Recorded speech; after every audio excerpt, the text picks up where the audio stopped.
The pop of golden-hued trees among the setting sun, with the western wind dancing the leaves to and fro across the skyscape until they land delicately on the freshly mowed grass.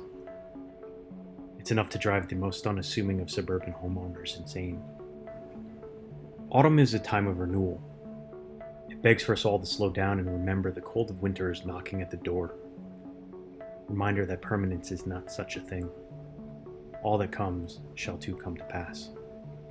The explosions of color here in the Northeast are short-lived, but it is enamored by those who witness it. If you pause and watch, there's a wonder in the hues of gold and yellow, the reds and oranges that are still strewn across the greens of the unfazed evergreen.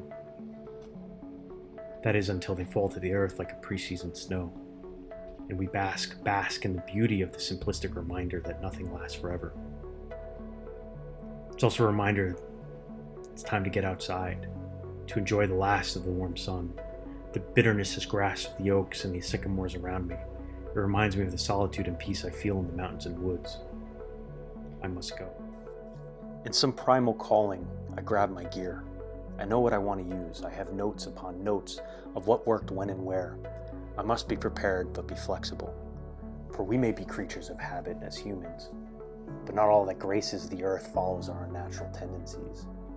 I've had this fly rod for years. It was a gift from my brother who wanted to entice me to join him and our cousin. We'd spent years fishing and exploring the great rivers and streams of northern New Jersey. But time, it changes all. I'd always liked being alone, but the thought of fishing alone felt counterintuitive. It was always a social experience, a way to show amazing sights and creatures, small and large, to those that you love. Some of these streams are just beyond reach, some behind businesses and downtowns. As I crouched down to lessen my outline and act in stealth, I wonder if these business people, just beyond these tree lines, know the wonders that lay here. I've caught a good number of rainbows here over the years, and I've never seen another soul. Today was different, with the leaf-laden stream being too low. These creek chubs always seem hungry. They're furious hunters, and I fight to keep them off my line at first, but I submit. We stalk the rivers and the lakes in New Jersey to a point of maddening rush to make it to the first holes beyond the stalking locations and get that trophy fish. I made the mistake of going one year and saw a horde of zombie fishermen looking to get the biggest rainbow trout thrown from the trucks not minutes ago. I swore, never again.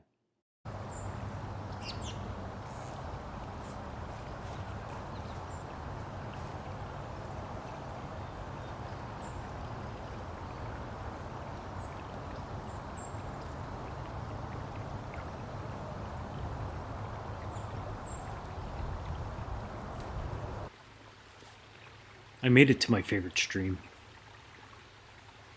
I often try to escape the world and come to this little place, particularly this little hole.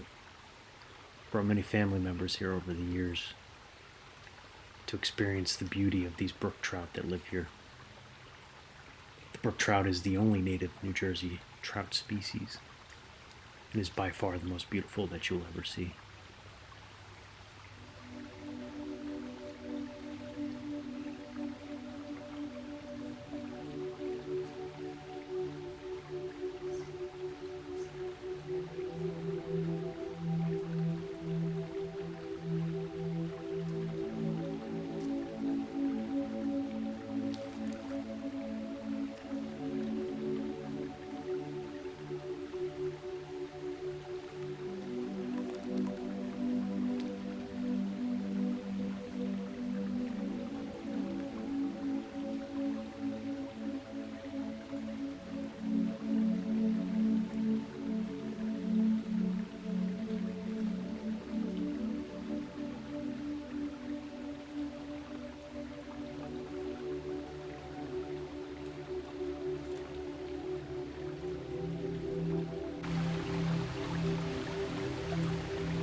For me, fly fishing is the pursuit of the wild, and those silent pauses in between momentary casts where you stop and see the world as it was meant to be, free of distractions and alone in a vast, vast world. Some days I lose track of time, crouched along the creeks and rivers, casting back and forth. My wife likes to text me and check in, wondering not only if I caught anything, but more importantly, am I eating or even drinking in my blissful stupor? To be honest, most times I'm not. But for some reason, I'm always at peace.